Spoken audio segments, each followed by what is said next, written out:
gabi pong ito.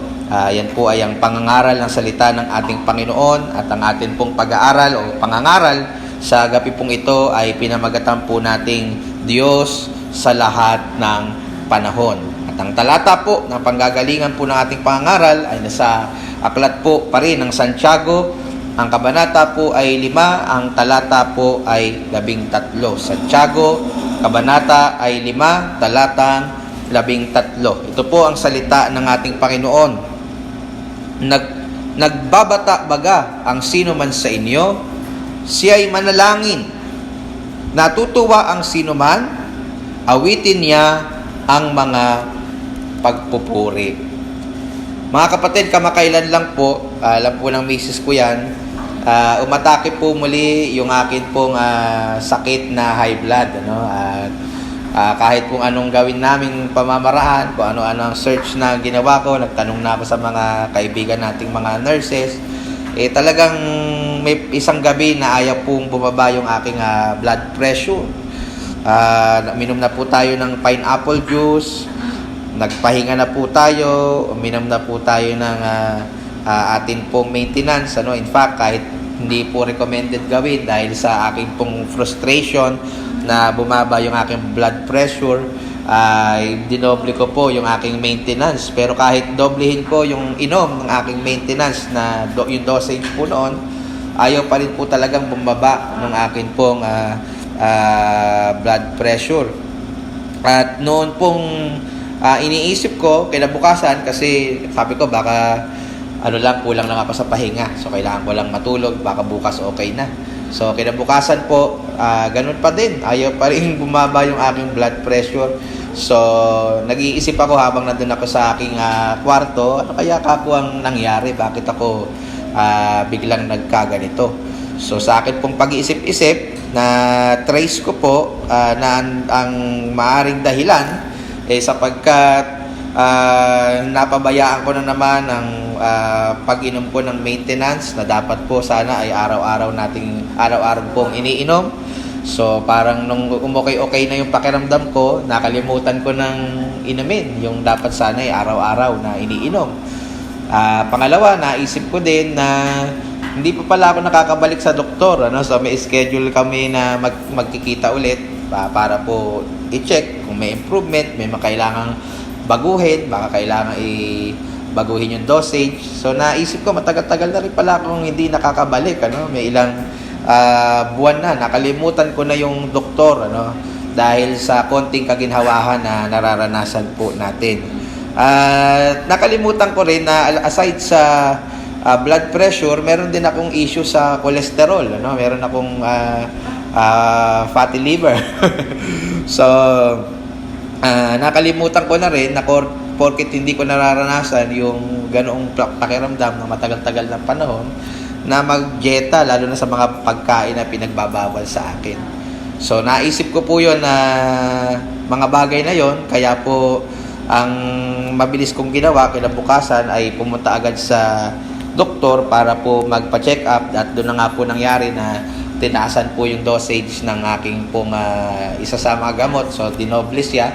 At mula po noon, pinipilit ko na hindi makalimutan yung akin pong maintenance sa araw-araw. So ito pong karanasan ko po na ginikwento sa inyo, mga kapatid, ay sumasalamin po kung gaano po natin minsan itinatrato ang Diyos. Madalas, kapag po okay ang lahat sa buhay natin, wala tayong problema, nakakalimutan natin yung ating pangangailangan sa Diyos. Di po ba? Kapag marami tayong pera, kapag walang may sakit sa atin, so parang we go with the flow na lang. Parang okay lang. Parang tamang nandiyan, nag-church tayo, pero hindi ganoon ka-intense o katindi yung atin pong pag-alala sa Diyos. Hindi po kagaya ng kapag meron tayong pinagdadaanan, doon natin palaging naaalala yung Diyos, lalo na kapag tayo po ay hopeless. At ganyan po, mga kapatid, kaya nakita natin yung paalala po dito ni Santiago sa mga sinusulatan po niyang mga mananampalataya na wag po nilang kakalimutan ng Diyos sa anuman pong oras at sitwasyon ng kanila pong buhay. maganda man po ang kanilang buhay, kumbaga maalwa ang lahat, may kasiyahan, wag po nilang makalimutan ng Diyos. At lalong-lalo na po sa panahon po na maraming pinagdadaanan, mayroong mga pag-iyak, mayroong mga mabibigat na pinagdadaanan, mas lalo pa ho natin dapat maalala ang Diyos sapagkat wala pong ibang tao, wala pong sino man na tunay na makakatulong sa atin maliban po dito sa Diyos na itinuturo ng banal na kasulatan. So dyan po nanggaling mga kapatid yung atin pong pag-aaral sa umaga pong ito na hinati ko lamang po sa dalawa pong punto. So una po mga kapatid, dapat po nating alalahanin ng Panginoon sa panahon ng may pinagdadaanan. So doon po muna tayo magfo-focus. Dapat po nating alalahanin ng Panginoon sa panahon ng may pinagdadaanan. So sa unang bahagi po ng verse 13, ng talata po, ng teksto po natin sa gabing ito, mapapansin po ninyo na hinihikayat po dyan ni Santiago yung mga mananampalataya na alalahanin po ang Panginoon maging sa mga panahon na tayo po ay may mga pinagdadaanan sa buhay. Tingnan niyo po yung banggit doon sa unang bahagi ng verse 13. Sabi ho dyan, nagbabata baga ang sino man sa inyo o nahihirapan, yun po yung mas mababaw na Tagalog, ano? Nagsasuffer ba ang sino man sa inyo? Ang dapat daw hong gawin, siya'y manalangin. So hindi po ibig sabihin nito mga kapatid na dapat lang po tayong manalangin kapag po tayo nahihirapan o may pinagdadaanan sa buhay o nagbabata, sabi nga ng talata. Sapagkat sinasabi po ng ibang bahagi ng banal na kasulatan na tayo po ay palaging manalangin at magpasalamat po sa lahat ng pagkakataon. Ayon po sa unang Tesalonica 5, mga talatang 17 hanggang 18. So kapag po sinabing manalangin palagi, wala po yung pinipiling panahon at sitwasyon kasi palagi So dapat palagi tayong may komunikasyon sa Diyos sa pamamagitan ng panalangin. So hindi po ibig sabihin ng talatang ito na mga bata, ang sino man sa inyo, siya'y manalangin. At mananalangin lang tayo sa Panginoon kapag ka nahihirapan tayo at may pinagdadaanan. Hindi po yun. Ang sinasabi lang po dito ay kapag po tayo may mga pinagdadaanan sa buhay, yun po yung panahon na mas dapat po tayong manalangin at dapat po nating maalala ang Panginoon at lapitan ng Panginoon, lalo na po sa mga ganoong sitwasyon ng ating mga buhay. Sa mga panahong nagkakasakit po tayo, sa mga panahon na nangangailangan po tayo ng pambayad sa ating mga babayarin o mga bills, sa mga panahon na meron tayong kalungkutan at kabigatan po ng puso, sa panahon na nasasaktan po at nahihirapan po ang ating mga kalooban, sa mga panahon na nagluluksa po tayo, no? Yan po, name it, anumang klaseng pagbabata o sufferings na nararanasan po natin sa buhay.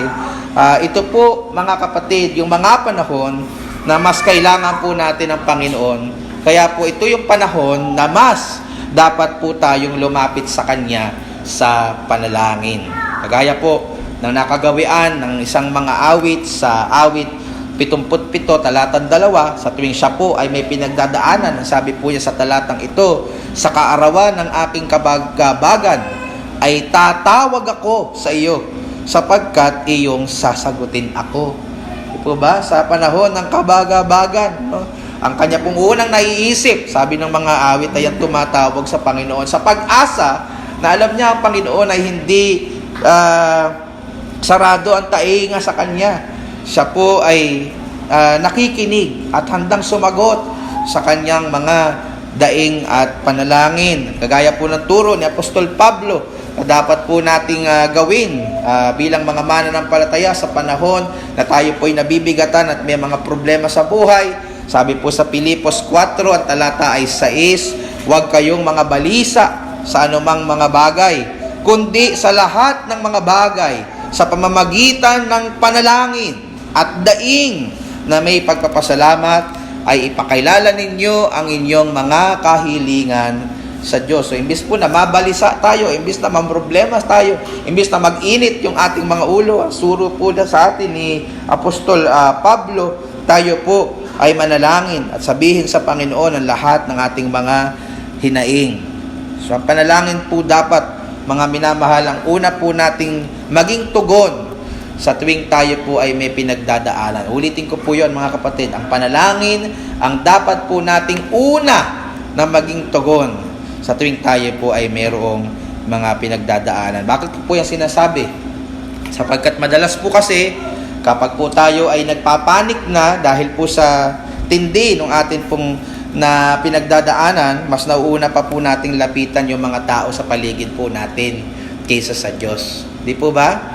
Mas nauuna po tayo lumapit sa doktor sa tuwing tayo po ay may sakit kaysa ipanalangin po muna natin yung ating karamdaman at saka tayo lumapit sa doktor. Hindi ko naman po sinasabing bawal lumapit sa doktor. Ano po? Pero hindi sa doktor yung ating pag-asa, sa Panginoon. Ano po? Doon muna tayo lalapit, doon muna tayo hihingi ng karunungan para sa doktor na titingin po sa atin upang tayo po ay malunasan po yung ating karamdaman. Kapag naman tayo may pinagdadaanan sa pera, imbes na manghihingi tayo sa Panginoon, sabihin natin sa Panginoon ang ating mga pangangailangan, mabilis tayong lalapit sa mga kakilala nating 5-6 o yung mga kakilala nating may pera-pera para po tayo ay masolusyonan po yung ating problema. Mas nauna po tayo lumapit sa kaibigan o kaya naman po sa mga kapatid natin sa church kapag po meron tayong pinagdadaan problema. So, by the way, mga kapatid, hindi ko sinasabing masama lumapit sa mga kapatid at sa mga kaibigan kapag may problema tayo. Ang pinupunto ko lang ho dito, mga kapatid, bago tayo lumapit sa kung sino-sino, tayo po, siguraduhin po muna nating nakipagbuno tayo sa Panginoon sa pamamagitan ng panalangin. We wrestle with the Lord in prayer.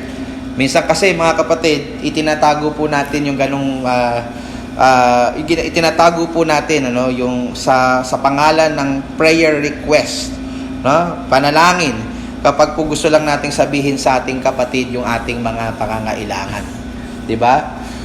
Pero ang totoo po nun, mga kapatid, gusto lang po nating ipadinig sa kanya yung ating mga pinagdadaanan dahil umaasa po tayo sa tulong na kanyang magagawa. Di po ba? Hindi naman dahil sa gusto nating ilapit talaga sa Panginoon, ano? Gusto lang nating sabihin para maiparinig, para maiparamdam na tayo may pinagdadaanan at baka may sakaling may magawa yung ating kapatid sa church. Now, hindi ko po, kagaya na sabi ko kanina, hindi ko po minamasama na magsabi po tayo ng mga pinagdadaanan sa mga kapatid natin at magpa-prayer request po sa kanila. Pero ang sinasabi ko lang po ay kung tama ba yung ating mga puso every time na ginagawa po natin iyon. Sincero po ba talaga tayo na gusto lang nating manghingi ng tulong sa Panginoon sa pamamagitan ng paghingi sa pamamagitan ng pagtulong sa atin sa pamamagitan ng panalangin? O nagpapa-prayer request po tayo para lang tulungan po tayo ng mga kapatid natin na manalangin sa Panginoon. Pero ang totoo po nun ay ang inaasahan nating tulong ay hindi mula sa Panginoon kundi sa kanila. So ang tanong ho doon, mga kapatid, bago tayo magpa-prayer request sa ating mga kapatid, bago po natin sabihin sa ating mga kapatid yung ating mga problema, seryoso at marubdob po muna ba tayong dumalangin sa Panginoon bago po tayo magsabi ng prayer request sa iba? Baka kasi ang gusto natin, yung iba mananalangin para sa atin. Hindi po yun ganoon nagwo-work, no? Ang tinuturo po ng Bible, tayo po personal ang magkikipag-usap, magmamakaawa, iiyak sa Panginoon para sa ating personal na pangangailangan. Secondary na lang po yung mga pwede po nating ipa-prayer request sa ating mga kapatid.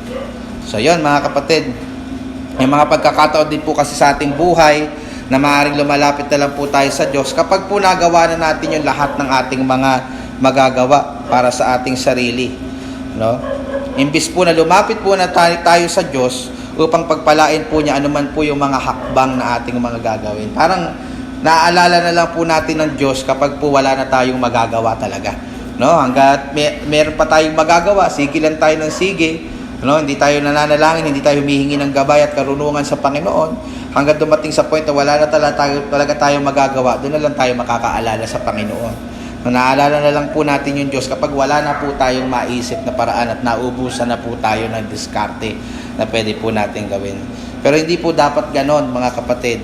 Sa mga panahon po na may pinagdadaanan tayo, mas lalo po tayong mabilis tumakbo papalapit sa Diyos sa pamamagitan po ng pananalangin at hindi po papalayo sa Kanya. No, sana po ganon yung ating maging ugali. No, sa mga panahong may pinagdadaanan tayo, mas mabilis lumapit sa Diyos, kaysa sa iba. At lalo lang hindi papalayo sa Kanya. Minsan pag kami pinagdadaanan tayo, yun pa yung time na hindi tayo makita sa church, yun pa yung time na hindi tayo madalas manalangin sa Kanya. Samantalang malaki yung ating pangangailangan.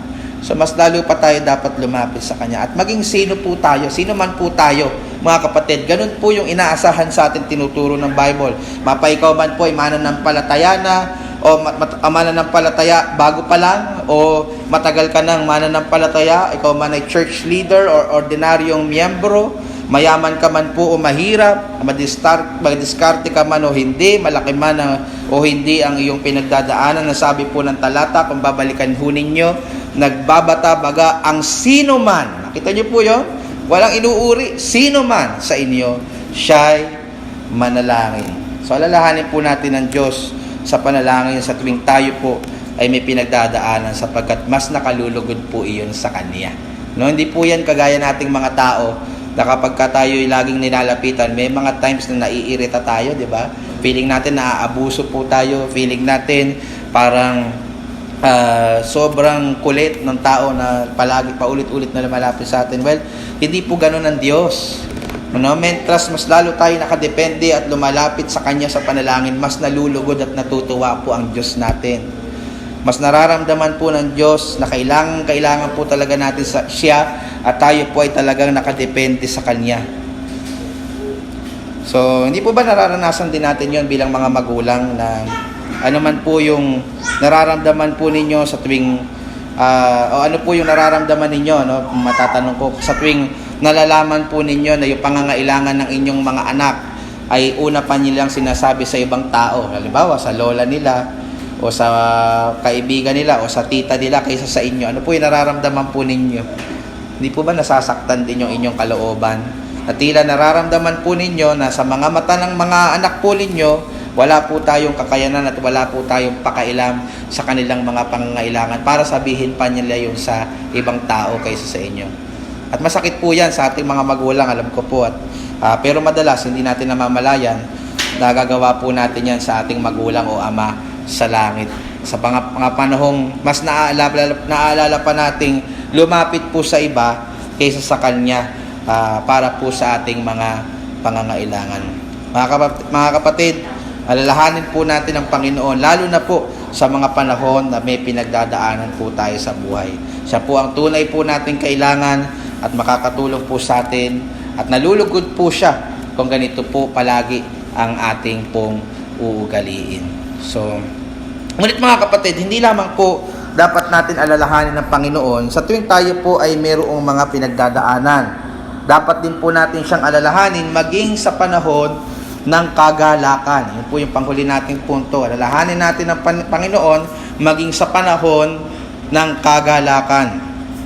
Yan po yung makikita natin doon sa pangalawang part ng verse 13. Ang sabi po niya, balikan po natin yung verse 13 sa pagpapatuloy. Natutuwa ang sinuman, awitan niya ang mga pagpupuri. So awitan niya ng mga pagpupuri, parang ganun po. So dito po makikita natin mga kapatid, nagkukulang yung marami sa atin. Maging yung mga mananampalataya na gaya po natin. Lalo na po sa mga panahong meron po tayong mga pagtatagumpay sa buhay. Sa mga panahon ng kahirapan at mga pagdurusa, mga pagluha, palagi po nating naaalala ang Panginoon Diyos. Palagi po tayong humihingi ng tulong sa Diyos. Lord, pagpalain niyo po yung aming negosyo. Lord, maawa ka sa amin. Tulungan po ako na makapasa sa exam. Lord, pagalingin niyo po ang aking karamdaman. Lord, tulungan mo kami sa aming mga babayarin. Parang awa mo na, Lord. Wala kaming ibang maasahan kundi ikaw. Di po ba ganun karubdob yung ating pananalangin? Pero, kapag pinagtugumpay na po tayo ng Diyos, madiskarte talaga ako . Matalino kasi ako, kaya ako pumasa. Magaling kasi yung doktor. Sikat kasi yung doktor na tumingin sa akin. At saka yung herbal na binibili namin. Kaya gumaling ako. Kaya mapera kasi si mama o si papa. Galante kasi yung amo ko. Kaya kami lagi nakakarao sa buhay. Nakakalimutan na po natin yung Diyos na tumulong sa atin. Kaya po natin nakayanan yung mga pagsubok na pinagdaanan po natin noong nakaraan. Isang malungkot po na karanasan po natin yan, hindi naman po necessarily dito po sa ating church, pero may mga pagkakataon po bilang ako ay nagpapastor na naiimbitahan ako sa mga birthday yan o sa tuwing may mga selebrasyon ng pagtatagumpay, halimbawa pumasa po sa board exam, naging malago ang negosyo, no? Naiimbitahan po tayo at marami pong selebrasyon na naobserbahan po natin, nag-uumpisa at nagtatapos nang hindi man lang naalalang manalangin bilang pagpapasalamat sa Diyos sa panibagong taon o katagumpayan na kanila pong tinatamasa. O manalangin man po sila, pero alam niyo yung pakiramdam na naisingit lang, ano? Nakahiyaan lang kasi naipastor. No? Pero wala yung buong pagkasiyahan, yung buong selebrasyon, wala namang, hindi naman nakasentro para luwalhatiin at lakilain ng Panginoon. Yan po yung malungkot na nakikita natin maging sa mga selebrasyon at ng mga mananampalataya. Imbis na ito po, mga kapatid, ay maging pagkakataon para i-celebrate ang kabutihan at katapatan ng Diyos sa kanilang mga buhay at itaas ang Panginoon, yan po ay nangyayari na parang pagkakataon para sa temporal at makalamang kasiyahan na walang kinalaman sa pagluwalhati sa Diyos. Yan po yung malungkot na realidad na nangyayari din po, nakakalungkot maging sa ating mga mananampalataya. Mabilis po nating naaalala ang Diyos kapag po meron tayong may pinagdadaanan, pero kapag po maalwa na, matagumpay na ang ating mga buhay, malusog na po ang ating katawan, ang bilis-bilis po nating makalimot sa Panginoon. Ang bilis-bilis po nating malimutan ng ating Panginoon at kung sino ang kaagabay po natin sa mga panahong nahihirapan po tayo at marami tayong pinagdadaanan. Nakakalimutan po natin yung Panginoon na siyang nagbigay po sa atin ng katagumpayan upang marating po natin anuman po yung ating narating sa buhay. Mga kapatid, wag po nawa nating maalala lang ang Panginoong Diyos kapag po may pinagdadaanan po tayo. No, mahalaga yon, tinuro ko yun sa inyo kanina. Alalahanin nyo palagi, unang-una, no, nalalapitan nyo kapag may pangangailangan kayo. Unang-una at tanging aasahan nyo ang Diyos lang. Mahalaga po yon. Pero wag po sana doon lang kayo nakakaalala sa Panginoon. Maging mabilis din nawa kayong magpuri sa Kanya. Mas mabilis po nawa kayong sumamba sa Kanya, umawit sa Kanya, lalo na sa mga panahong pinagpapala niya ang inyong mga buhay. Lalo na sa mga panahong pinagagaling niya kayo sa inyong mga karamdaman. Lalo na sa mga panahon na kayo po ay nagiging matagumpay sa inyong buhay. So, imbis na yung mga pagpapala po na ating tinatamasa, mga kapatid at mga minamahal, ay maging dahilan ng ating paglayo sa Diyos at pagpapalalo o pagmamayabang, maging gasolina panawa natin ito para sa mas naglalagablab na pagsamba at paglilingkod sa Kanya. Ganyan po sana yung ating maging attitude. May pinagdadaanan o nagiging matagumpay, hindi nagbabago yung ating relasyon sa Panginoon. Hindi nagbabago yung ating paglapit at komunikasyon sa Panginoon. Mga kapatid, dalangin ko po na huwag tayong mabilis makalimot sa Diyos sa lahat ng panahon. Kaya po yung titulo natin, Diyos sa lahat ng panahon. Hindi lang po natin sa Diyos kapag po mahirap ang buhay. At hindi lang natin sa Diyos kapag okay ang lahat. Diyos sa lahat ng panahon. May pinagdadaanan naman tayo, maayos man ang ating buhay, maging consistent nawa tayo sa ating pagkikipag-communicate sa Diyos. Ang relasyon natin sa Panginoon, mga kapatid, ay hindi po nakadepende sa sitwasyon ng ating buhay na pabago-bago. Yan ang tatandaan nyo, mga kapatid.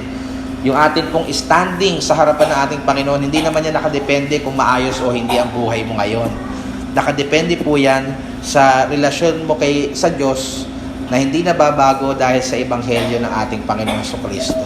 Na ikaw ngayon ay itinuturing niyang sarili niyang anak dahil kay Kristo na namatay para ikaw ay tubusin at hugasan sa iyong mga kasalanan. Na ikaw ngayon ay itinuturing niyang anak at hindi nakaaway dahil lang kay Kristo na tumubos sa iyo sa lahat ng iyong karumihan.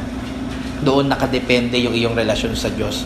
at hindi sa mga sirkumstansya. Kung gayon, doon nakadepende sa ebanghelyo, sa gospel, sa truth na nilalaman po nito, hindi po dapat nagbabago yung ating pakikitungo sa Diyos, anuman ang ating sitwasyon sa buhay. So purihin po ang ating Panginoon, mga kapatid,